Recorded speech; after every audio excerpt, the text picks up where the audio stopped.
Alrighty, and we are back with our next round, and we're going to be looking at this match between Bromyos and Sothe, and we're going to be seeing some pretty interesting decks coming out here. Well, at least one of them is definitely a deck that was it ended up getting a ban attached to it, not because the card was too good. If I remember, the story goes that this card was not too good for the game, but the tournament organizers were annoyed that players were taking too long to make decisions with this card, and it was stalling out game times. And of course, that set that we'll be looking at is Shining Force, which is, I mean, just a card that a set that we don't really hear a whole lot about.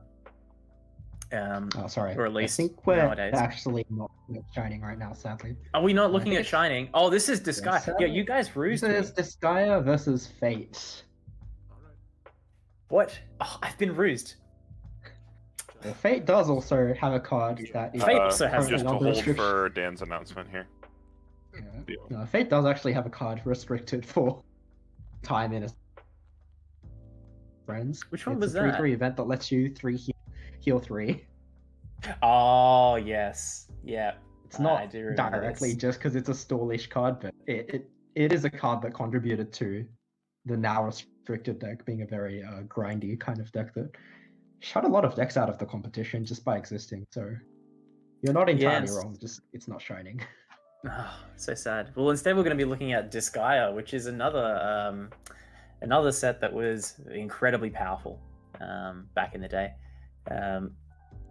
It's I mean, look, when it came to decks that really abused the free refresh mechanic, Disgaea was the deck. And it was, I think, Disgaea was the second deck that I ever bought.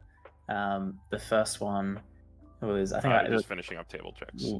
I think it was Persona 3. I think was the first Persona that ever came out, or maybe it was Little Busters. I don't know, but it was old.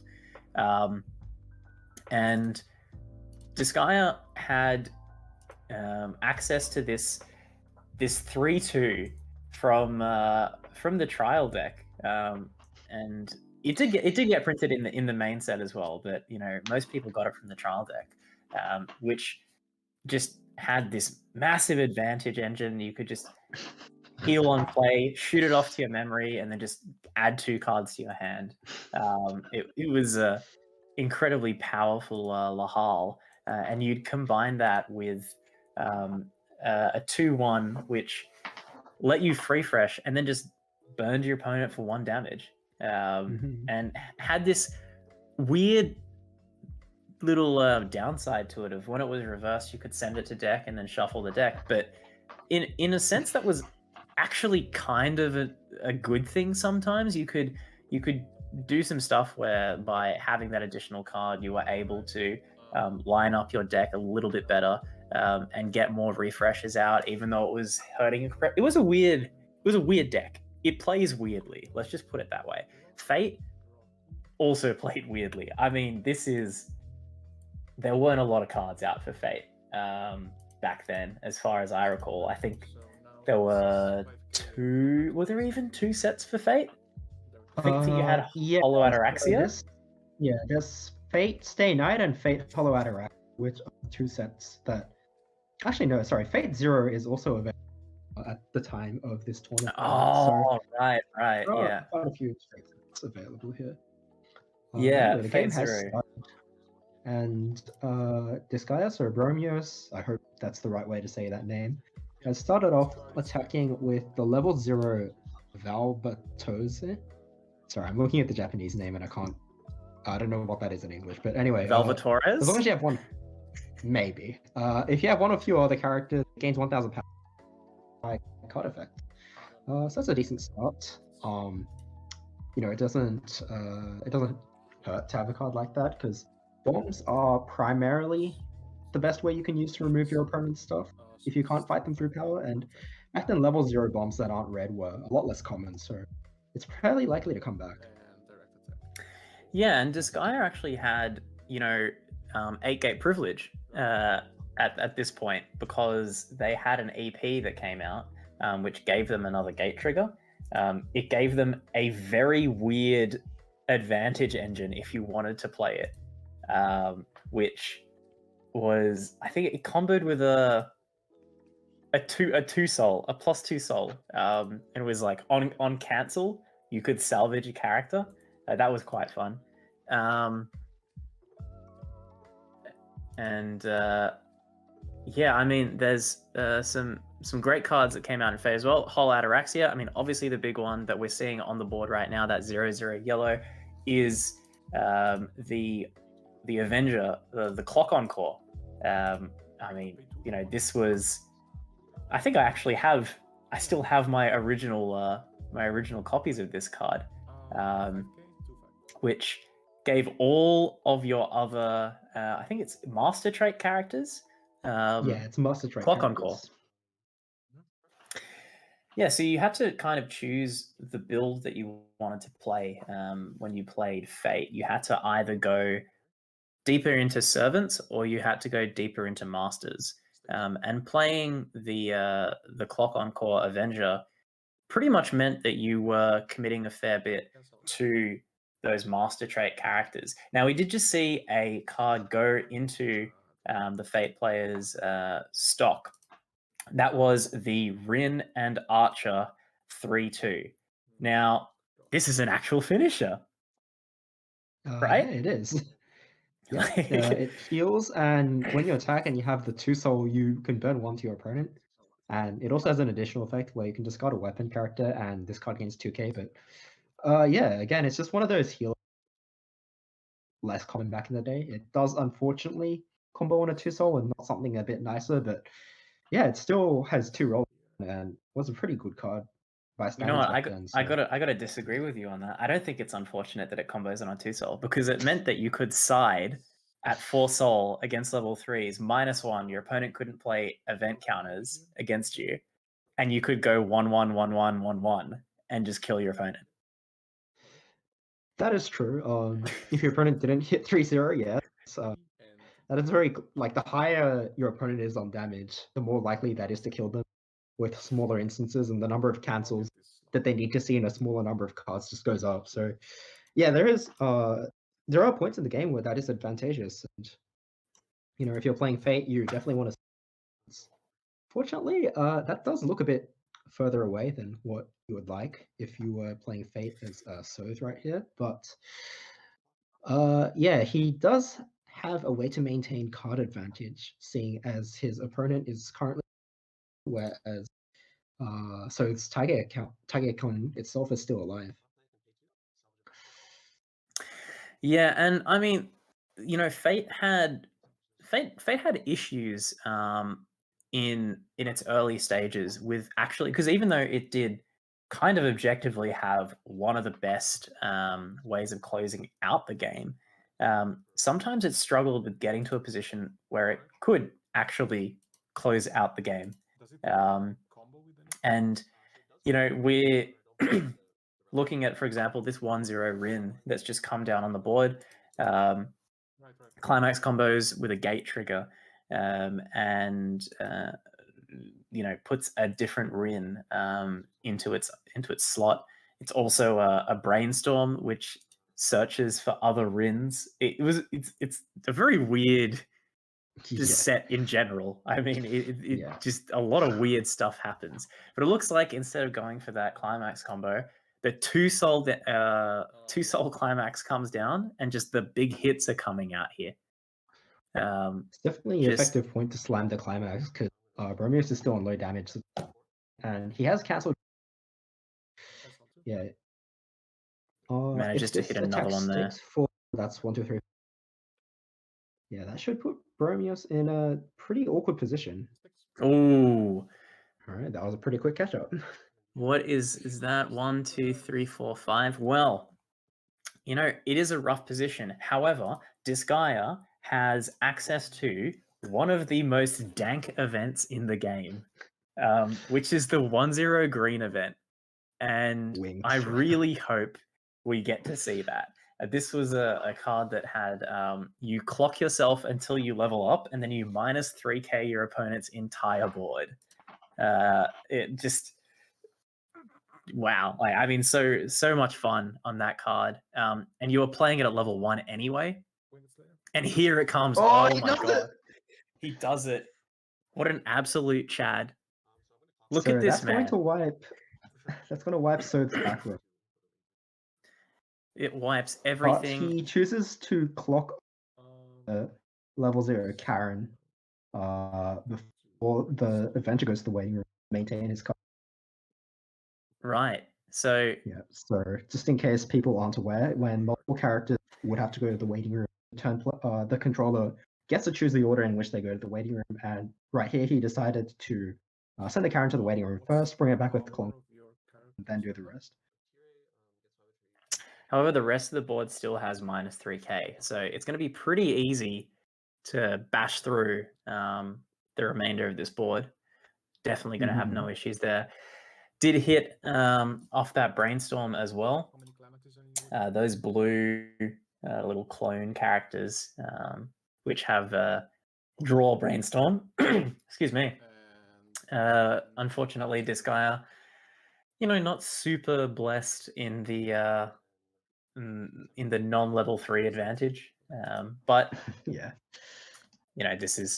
it's good enough for the time. So you suffer what you can have and you take it. And this blue giving access to an interesting level 3, the Desco clone, which is a 9/5 that gains power based on the power of your opponent's character, usually operating as an 11k on defense as a heal. And we're now seeing another really, really cool card. Another really, really cool card that just hit the board for this guy. Lahal and Mal. Oh. It's a very iconic card where you can shuffle a climax back into your opponent's deck and if you do, it gains the ability to salvage a character. So it's a costless way of generating a. Your opponent does get one climax back in the deck, but the value of that is somewhat undetermined. So, you get the result that you want, and opponent is kind of up to the mercy of their luck. So it's a pretty strong card for standards back then. Yeah, absolutely. And looking at that, we've got 2 of those coming down. And, advantage engines back then, pretty much non-existent. Let's just be honest with ourselves. No. We're looking at a board that's minus 3k'd. With some huge, you don't even need to be huge damage, right? Because, no. these cards are all... Ooh, hold on. So what are we looking at here? That is Swimsuit Rider, which is, again, one of those counters, I believe. Yeah, it is. So it's a split counter, but you can only target, fortunately, so that everything on the board is a master. So he can attach. He can give 1k to 2 different characters or 1 character. 1k to 2 characters or 2k to 1. And then on top of that, as he used an active ability, he can give an additional 1k using the Karen that he clocked. Yeah, and that Karen is basically turning your 1/0 counters into 3Ks, which is a fantastic way to keep up your defense. And pretty important in light of the fact that your opponent has come up with 2 Lahala Miles. Where being able to block out is pretty huge. Keeping that 1/0/4/5, that's the 1/0/4/5 becomes a 6/5 if you have a full board, which wasn't a really common effect back then. I think it became more common after Sword Art came out, I think, but we definitely saw it every once in a while. Super powerful. I believe the first one is actually and then the most commonly played one, the first commonly played one in Dog Days. And we've seen them here and there. I think in English, Tiger Contact Collection. But we've seen a lot of them, but at this point, there weren't quite as many as we do have now. And we're looking at a nice little Rin brainstorm happening here. Of course, the great thing about that level 1 Rin is that it can search out Rin and Archer. Although it is a search ditch, which does mean you are able to get rid of some climaxes. Interestingly enough, even after that huge 1-0 green event from Disgaea, look at the amount of stock on the board. I mean, Yeah.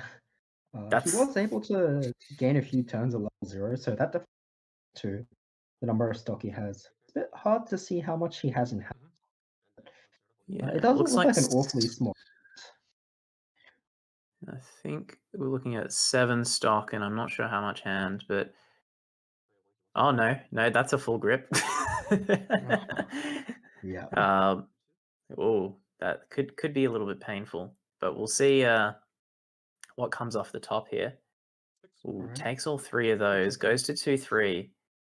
This could maybe be last card climax, righto. It's a bit unfortunate for Bromyos, but he does guarantee that cancel as long as I think his deck compression, the next one, is pretty decent. Even if he does shoot up to level 3, this deck is playing Supreme King Lahal, which with just 1 copy allows you to heal 4 times given enough. So I don't think it's as bad as it could be, depending on some other factors. But he does have the stock, he does have the hand. He can afford to take a little bit of damage here, and it shouldn't be too much of an issue. Yeah, right. And there's a few different ways really to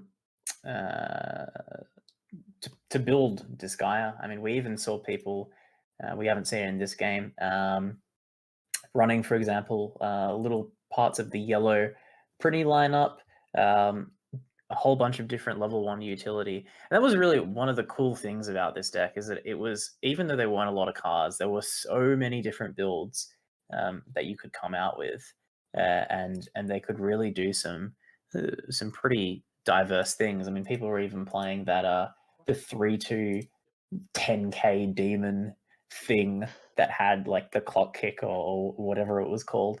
I've seen that at least once. I mean, there's one of the great things about these older sets is that some of the effects on the cards were just so unique. I mean, really, the that 1-0 green event, I don't remember what it's called, to be honest. Slayer, something like that. Winged Slayer, yeah. Wing Slayer. There you go. That's the English name. I mean, level yourself up, -3k your opponent's board. What a cool effect, right? And then put a climax back in your opponent's deck on reverse, salvage a card. What a cool effect. There was some really interesting stuff in back in these days, and even looking at on the fate side of the board, written a brainstorm that only searches cards named a specific name, and that's also the name of the card that you're playing right now. I mean, it just they were clearly still in the beginning stages of what are the template effects that we want, and what are the standard baselines that we need. But we do see that 3/2 that we mentioned earlier, the 3/2 Lahal. Man, this card is nuts.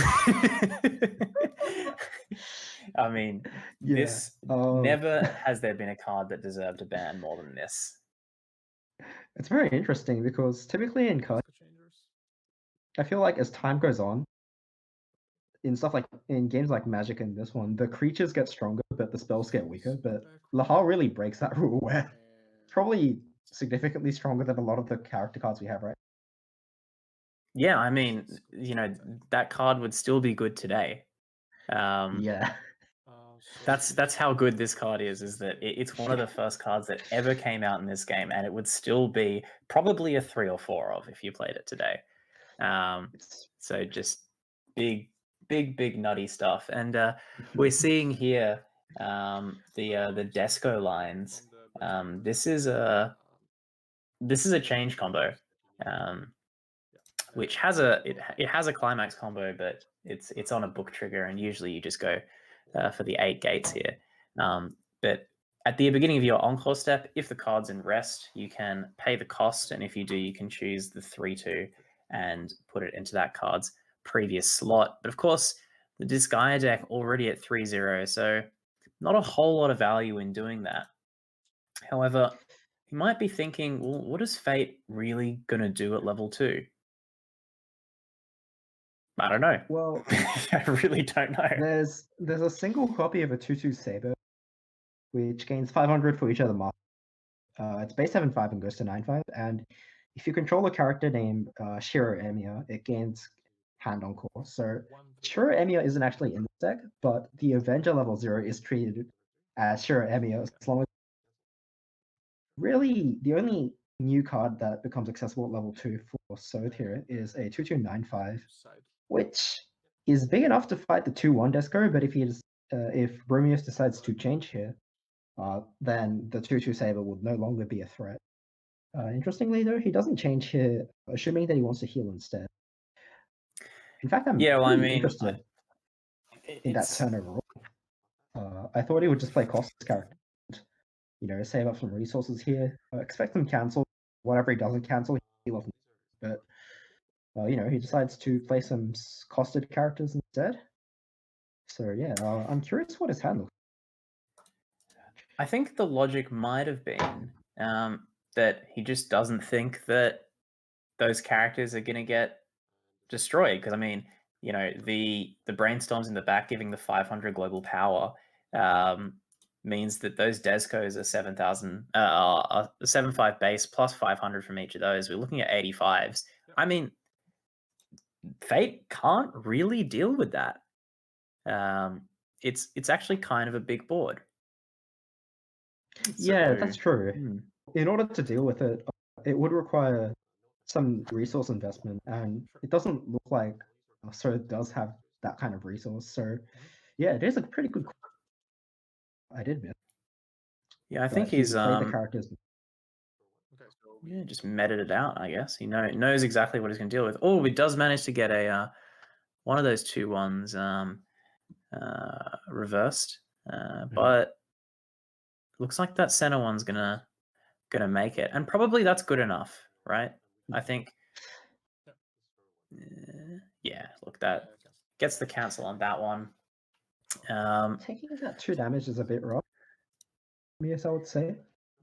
Yeah, it definitely can be, but fortunately, those brainstorms are tap self brainstorms. So if he needs to set up for the free fresh deal 1 damage, it's going to be pretty easy to just mill through a bunch of cards and then throw that free fresh on the board.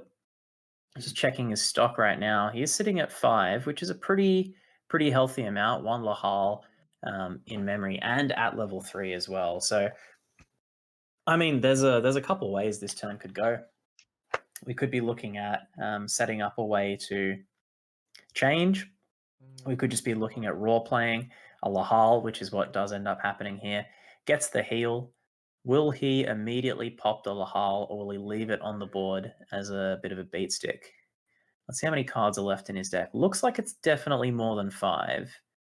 But given that we haven't seen too many climaxes, it might just be wise to, not touch the deck and attack 3 times. If he decides, and it looks like that's exactly what he's doing. Yeah, you can just attack 3 times. If you don't trigger, well, that's fine. You'll cancel next turn. If you do trigger, well, oh no, sorry.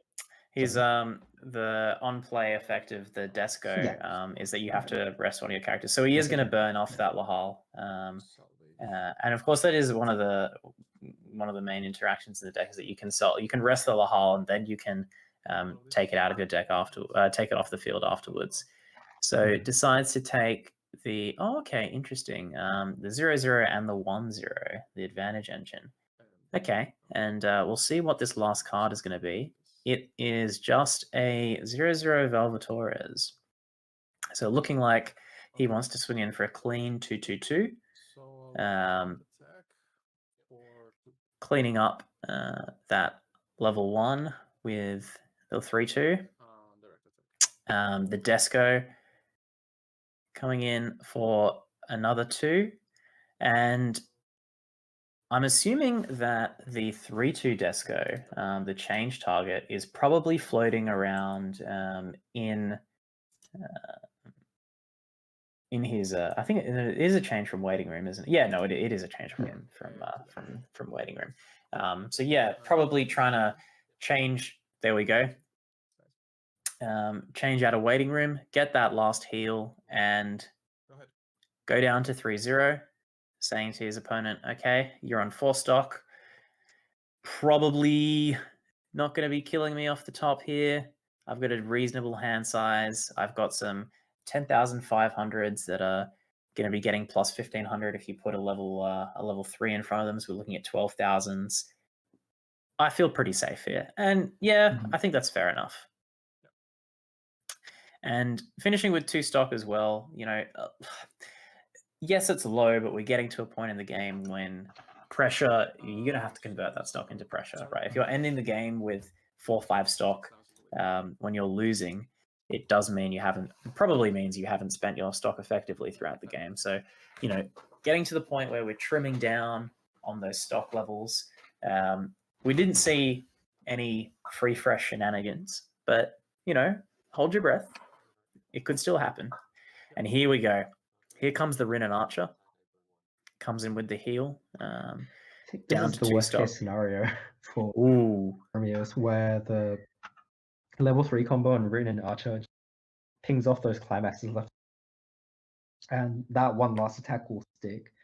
Oh, and here is the... There we go. It looks like the ping for 1, and then the cancel. So yeah, coming in for the side attacks here to try and clean things up.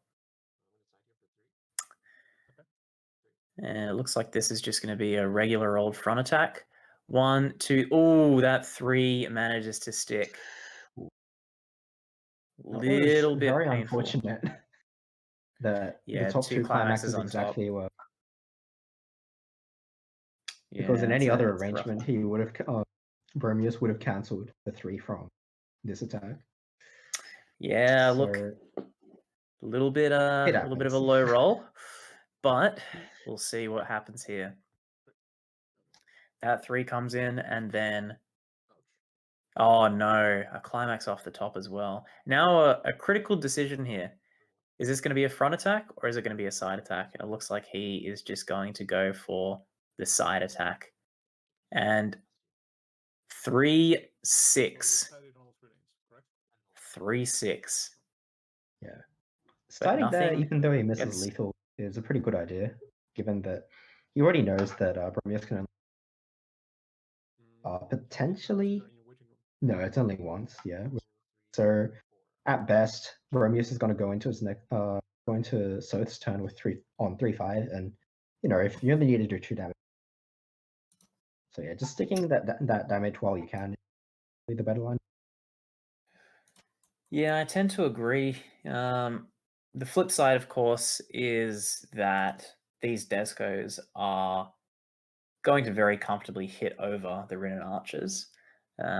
So we'll get those off the board. But, I mean, this 2 stock needs to be a heal. I mean, it needs to happen. There you go. We got the Absolutely. It's about as good as it gets. If I'm Bromyos right now, I am just putting the climax down and saying, Hail Mary, see if I can get 2 3s in, or 3 and a 4. Yeah, if he triggers a social draw on any... Yeah, playing the door here is the best line of action. Absolutely. And potentially side attacking into that, well, I mean, it depends on how lucky you feel. Yeah, I was going to say... This is an open playtest tournament, so he does have access to the knowledge that Sothe isn't playing any counters to mitigate the damage if he doesn't choose to. So that's true. 3 does manage to stick. Are we going to see some juicy goodness here? Oh, that's not a soul trigger. That is not a soul trigger. And does manage to hit the cancel as well. But the whole board is gone, and if I'm not wrong, Sothe only has 3 cards in hand. Yes, he only has 3 hand, 3 stock, but he also only needs to do 2 damage. Draws to 4, goes up to 5. Ooh, it's definitely a close one. 3 cards in... That's very interesting. Ooh, He chooses to heal here. Okay. I'm guessing his hand must be 0/0/0. Maybe level 1, Pushes. just costless characters. Yeah, just throws a bunch of costless characters down and says, "Look, I'm going to swing at you for 1/1/1. You need to cancel twice." Twice, or 3 times now with the climax. Ooh. Here comes the gate trigger, and it sticks. And it's game. And that is going to be game. That was a very tight one there. The that famous heal event coming up right at the end, just to try and lock that in. You know, it was a pretty key card back in the day, and I understand that it ended up popping up in the more recent versions of Fate, and ended up being a bit of a problem card in the, well, maybe last year, maybe the year before that, in the modern Fate builds. And did it end up getting restricted? Yeah, it's on a restriction list of 5 different cards, of which 2 have the same effect. It is currently Right. on the ban list. Okay, there you go. So very good game from these two players. Some really cool mechanics that we got to see. Just overall, really, really fantastic stuff. So a bit unfortunate from Bromyos. His climax is lined up. He's sniped off by Rin and Archer, but I still believe that he, played very well to his outs. If you don't have you take a lot of damage, your deck's compressed, so you don't touch your deck, and you do get those cancels. Sometimes that's just not enough to carry you through. He did display what the do, and I think that there's nothing to be ashamed of. Yeah, look, and I think sometimes you just got to play to your outs, right? And that's what both of these players did. They did their best to try and, both of them were in tight spots at different times throughout the game, and they did a good job at playing towards some very, very powerful finishes, playing towards some powerful end games. Unfortunately, we didn't get to see, that really just insane Disgaea loop of just hitting that free fresh over and over and over again, pinging for 1 damage. I mean, there were definitely situations where you could do that twice in 1 turn with the right amount of stock, the right compression, the right setup. It was definitely doable. So we didn't get to see that, unfortunately. We didn't even get to see the card played once. But, that's the way that card games go. So, sometimes it's you got to play with what you draw, not what you put in your deck. And sometimes those are 2 different things. But a cool matchup for sure. We've seen a really wide range of decks